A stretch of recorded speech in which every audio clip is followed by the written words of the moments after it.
Will we look at this moment as the watershed? Will she finally spiral downward to a spot on Home Shopping Network?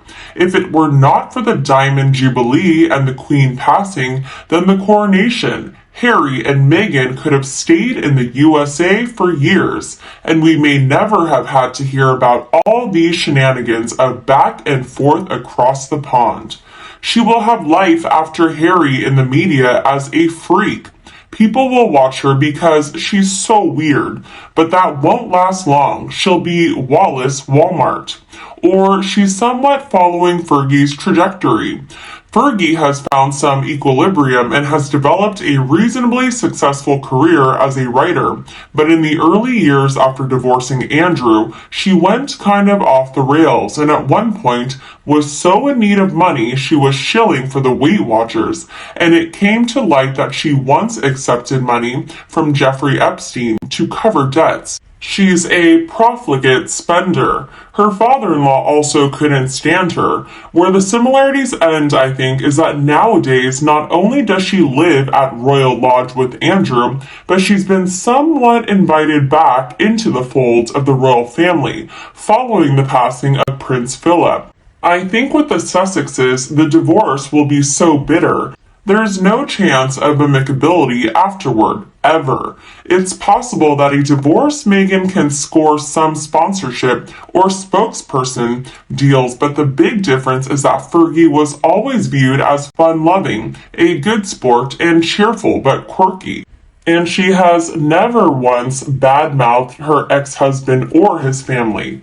Meghan, of course, comes across as dour, humorless, and just so hard done by.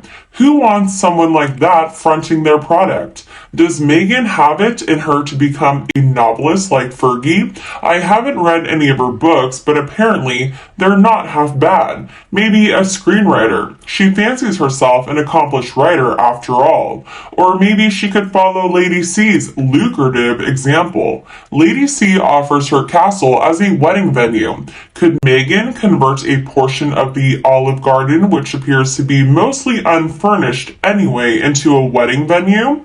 I do think this is the beginning of the end for her. Moreover, while she'll never admit it, I think she sees it too. If all she was seeking was a comfortable, secure life with the children, she can get that through the divorce, to a degree. But her thirst for fame probably requires much more than that. But how to sustain it? This is it. The waiting is over. This is it. Your back is to the corner. This is the waiting is over. This is it, Miss Markle. You have destroyed your husband's past, present, and future in his family, and the history of the family. You have taken away your children's extended family and their place in the family history. It all now what was, what isn't, and what was lost for your children, so you could chase the non-existent offers for A-list movies.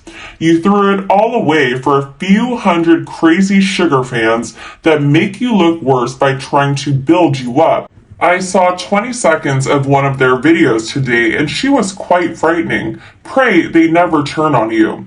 Besides, her entering politics will end her, truly. Her ego is too fragile, and all politicians have the narc strain, but her special type of narc combined with whatever else she got will be a huge liability for both her and the party she chooses, and the rainmakers know this. She has this urge to hide, to recuperate for days or months when she is humiliated or found out, and she won't be able to do that in the world of politics.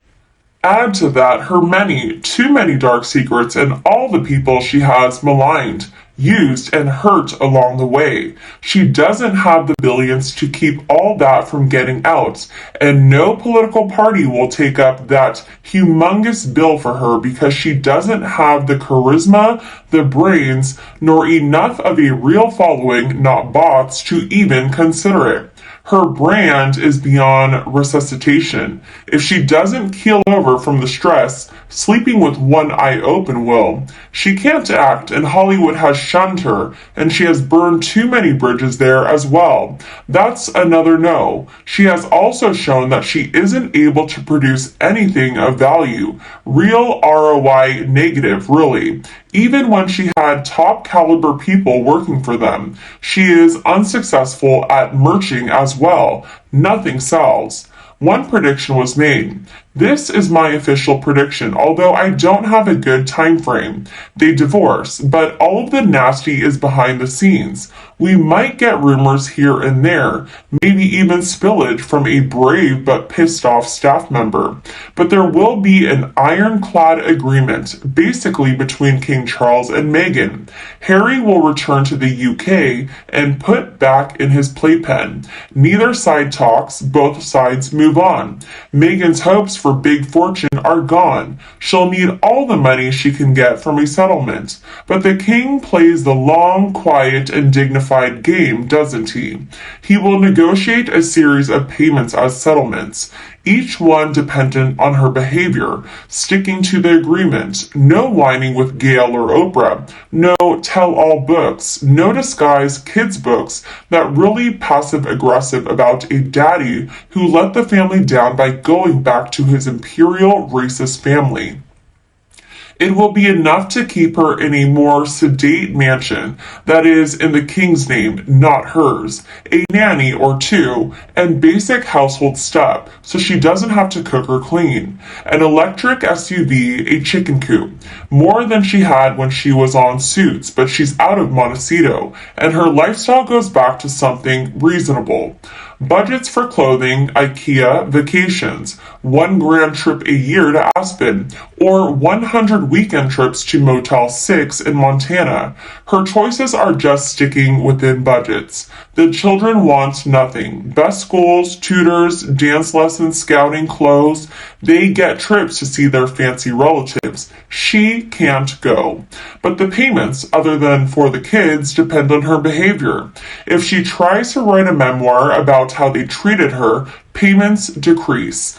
Every cent is tied to her keeping her mouth shut and moving on.